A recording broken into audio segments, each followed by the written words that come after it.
বন্ধুরা, তোমার থাম্বনেল বা টাইটেল দেখে নিশ্চয়ই বুঝতে পারছো আমি কী গাছ নিয়ে যে ভিডিও করছি। আমার ভিডিওর বিষয়বস্তু হলো আজকে গোলাপ ফুল গাছ নিয়ে। দেখো আজ নভেম্বর মাসের ভিডিও, কিভাবে নভেম্বর মাসে কিভাবে তোমরা গোলাপ গাছকে যত্ন নেবে, পরিচর্যা করবে, কিভাবে করলে সারা শীত কিভাবে বেশি বেশি ফুল পাবে সেই নিয়ে। দেখো আমার ফুলের কালারটা, ঠিক আছে? কিন্তু আমার আর অন্য গাছে, এই গাছটা কিন্তু আমার প্রচুর করি এসছে। এই দেখো, এই যে করি এসছে বা ফুলটা ফুটেছে। আর অন্য গাছে কিন্তু আমার এখনও কুড়ি আসেনি আর ফুল ফোটেনি, মানে ফুল এর আগে আগে ফুটে গেছে। আর এখন শুধু গাছে ডালপালা আসছে। এই দেখো, এই দেখো কচি কচি পাতা ভর্তি হয়ে যাচ্ছে। এই দেখো একদম কচি কচি পাতা বেরোচ্ছে, দেখতে পাচ্ছ? এই যে এবার আমি তোমাদেরকে বলছি, গোলাপ ফুল সাধারণত সারা বছরে, জানি না আমি যে এখানে আমার যে গাছগুলো আছে, আমি এর আগে আমি বর্ষাতে আমি ভিডিও করেছি, গরমেও ভিডিও করেছি। আমার মানে দুটো চারটে ফুল আমার সবসময় হয়ে যাচ্ছে, কিন্তু শীতে আমার বেশি ফুল ফোটে। গোলাপ গাছে বেশি গোলাপ ফুল বেশি শীতে ফোটে। এবার কী কী পরিচর্যা আমি করছি আমি গাছকে এই নভেম্বর মাসে। আমি নভেম্বর মাসে গাছকে আমি এই পরিচর্যা করছি। সবার প্রথমে তোমাদের খেয়াল রাখতে হবে গোলাপ গাছের যেন ঠিকঠাক রোদ পায়। গোলাপ গাছ কিন্তু ভীষণ রোদ পছন্দ করে, ভীষণ। যার জন্য তোমাদের এই সময় খেয়াল রাখতে হবে যেন খুব সুন্দর মানে রোদ পায়। এবার রোদ পেলেই দেখবে তোমাদের গাছে খুব সুন্দর কুড়ি আসবে, ফুল ফুটবে। বা আর গাছের গোড়া যেন শুকনো না থাকে, মাটি একটু ভেজা ভেজা রাখবা। কারণ মানে আমি যেটা রাখি, দেখো এই যে এই গাছটা আমি জল কম দিতাম, যে ভাবতাম যে দেখি গাছটা কেমন শুকিয়ে গেছে, পাতাগুলো সব পড়ে গেছে। এই অংশটা এখনও তোমার সবুজ আছে, দেখি কি হয় গাছটা। জানি না মরে যাবে কিনা তা বলতে পারছি না।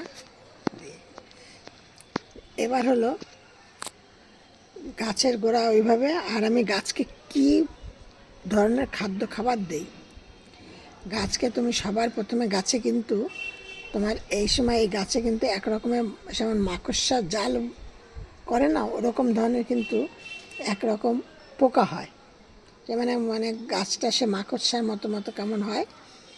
সেই জন্য গাছকে কী করতে হবে, তোমাদের স্প্রে করতে হবে। আমি স্প্রে করি, ফাঙ্গিসাইড সার্ফ নেই, আর হলো গিয়ে কিছুটা কাকা নেই। কাকাটা নিলে আর কি ওই দিয়ে করলেই হয়ে যায়, কিন্তু আমি তাও ফাঙ্গিসাইড সার্ফ একটু নেই ওর মধ্যে, গাছটা একটু মানে ফাঙ্গাসের থেকে মুক্তি পাওয়ার জন্য। এই হলো প্রথম। গাছকে আমি এইটা কিন্তু 15 দিন একবার করে প্রত্যেকটা গোলাপ গাছকে আমি স্প্রে করি। আমার এখানে তোমার 1টা 2টো 3টে 4টে 5টা 6টা 7টা 8টা, ওইদিকে 2টো 9টা 10টা গাছ আছে। আর এবার শীতে আরও 2টো গাছ কিনবো। একটা হলো কালো রঙের গাছ, ফুল গাছ। আর একটা কিনবো আমি বেশ অনেক এর আগে গত বছর আমি ভিডিও দেখিয়েছিলাম যে গোলাপ ফুলটা মানে সাদা রঙের খুব বড় বড় হয়, মানে সেইটা আমি গাছটা আমার মরে গেছে, সেরকম সেই একটা ফুল গাছ কিনবো। এবার তোমাদেরকে বলছি আমি কি খাবার দিচ্ছি গাছের গোড়ায়। সবার প্রথমে খাবার দিচ্ছি, একটা জায়গার মধ্যে আমি কিনেছি মিডিয়াম সাইজের একটা লেবু নিচ্ছি। সেই লেবুটা পুরোটা আর কি একদম কুচু করে কেটে দিচ্ছি। আর 8টা 10টা কলার খোসা নিচ্ছি, সেটা কুচু করে কেটে নিচ্ছি। তার মধ্যে কিছুটা পেঁয়াজের খোসা, কিছুটা রসুনের খোসা, কিছুটা আদার খোসা, এই কটা আমি দিয়ে দিচ্ছি। দিয়ে 3 দিন 4 দিন কিছুটা চাপা দিয়ে জলে ভিজিয়ে দিলাম।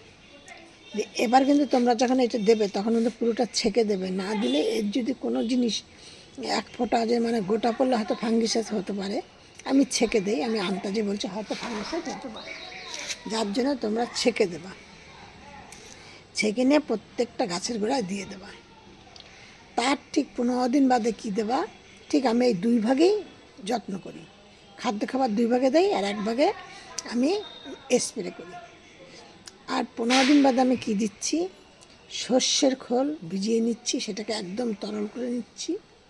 তার মধ্যে বাজার থেকে যেমন 2 টাকার কফি পাউডারগুলো আছে, সেটা 1 পাতা কফি পাউডার নিচ্ছি, নিয়ে সেইটাকে ভালো করে গুলিয়ে নিয়ে আমি গাছের গোড়ায় দিয়ে দিচ্ছি। টব অনুযায়ী সেটা তোমরা বুঝে বুঝে দেবা, তোমার টব কতটা ছোট বড় বুঝে বুঝে দেবা। এই হলো এই। এবার আমি মাটির কথাটা বলছি। আমি যখন এই গাছগুলোকে বসিয়েছি, আমি এবার এই বর্ষার সময় আবার সব তুলে তুলে নতুন করে বসালাম, মাটি দেখলে বুঝতে পারছ। তখন আমি বসালাম বাগানের যে মাটি হয় সেইটা দিয়েছি 40 ভাগ, আর 40 ভাগ দিয়েছি গোবর সার, আর 10 ভাগ দিয়েছি ভার্মিকম্পোস্ট, আর 10 ভাগ দিয়েছি নিম খোল, দিয়ে একসাথে মিক্সড করে গাছগুলোকে বসিয়েছি।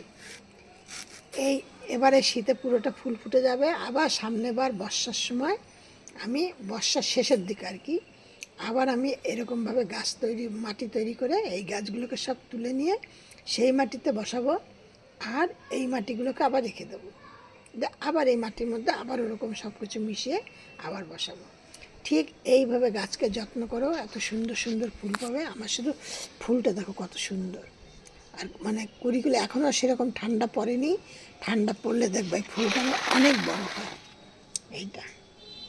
আর এই ফুল কিন্তু অনেক রকমের আছে, গোলাপ ফুল, বোতাম ফুল, হাজারি ফুল, মানে অনেক রকমের আছে, অনেক কালারের হয়, অনেক কিছু।